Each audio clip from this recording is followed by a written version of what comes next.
Club Penguin, the 2005 Penguin-based MMO, the internet childhood hub where you'd adopt colourful puffles and throw snowballs at complete strangers, and you genuinely thought that you could flip the iceberg. Pure wholesome nostalgia.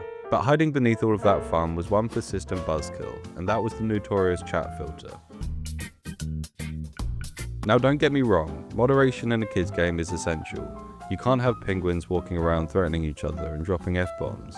But Club Penguin didn't just moderate, it took moderation and pushed it to its extremes. At one point they were literally adding 500 to 1,000 words to the ban list every single day, just to keep up with evolving slang and song lyrics and any word that slightly scared them. But the thing about censorship is it very rarely stops communication, it just forces people to get creative, and that's what we did. Numbers got banned easy, we'll just spell them out, or we'll just use completely different words. Club Penguin accidentally turned a whole generation of kids into linguistic rule breakers. And we're going to show you how to swear on Club Penguin. And remember, add us if you see us. Kids would do anything to avoid the censorship. But it wasn't just a funny inconvenience, it genuinely turned into something quite bizarre.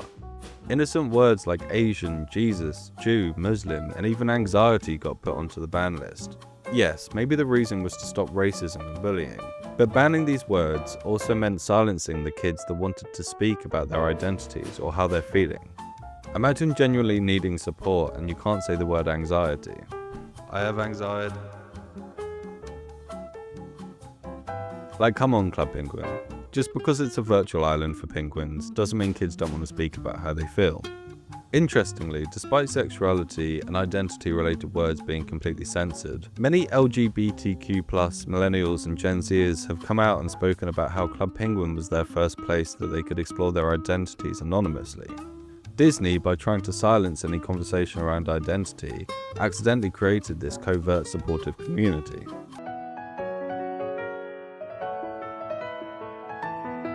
Nice one, Disney. But let's acknowledge how big Club Penguin really was.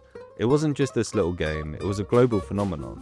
Disney knew exactly what they were doing. Club Penguin was part of Disney's broader digital takeover strategy, subtly spreading safe, family-friendly, Americanized values to kids everywhere. It wasn't just entertainment, it was cultural influence. While we were busy flipping icebergs, Disney was quietly exporting Halloween. A holiday most Spaniards only know from Dia de los Santos, and Brazilians don't celebrate at all. And most Russian officials still consider it foreign propaganda. Some serious soft power from a snow-covered chat room. Some words were banned just because they showed up in the news, or popular song lyrics. Imagine casually trying to type your favourite song lyrics and all you see is stars. But of course, kids got creative. They developed codes and intricate ways to communicate normally. But sometimes, if you typed a word like Jesus, the game would shadow me you. You would still see your message, but no one else would. It was like we were digitally gaslighting kids.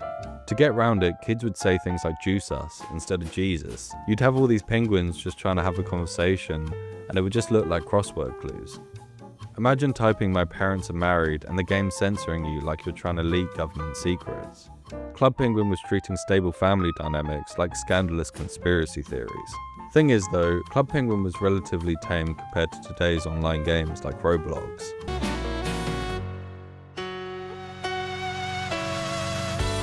Club Penguin set the stage for games like Roblox, where kids continued the legacy of typing in abbreviations, but now it's in far more extreme and concerning ways. Back when I was playing Club Penguin on my uncle's PC, the most scandalous thing I could do was have a digital girlfriend. Today, kids are literally running underground gambling rings. A recent report by Sky News highlighted how illegal casinos are using Roblox to lure children into online gambling.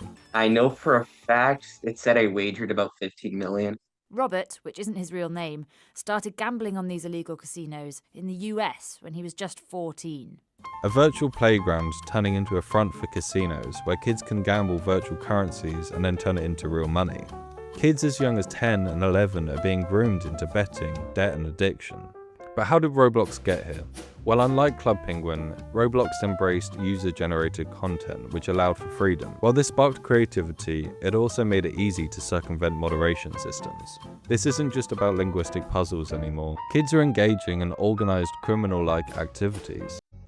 Hey, stop right there. Give me all your money. Complete with intimidation, scamming, and exploiting younger players.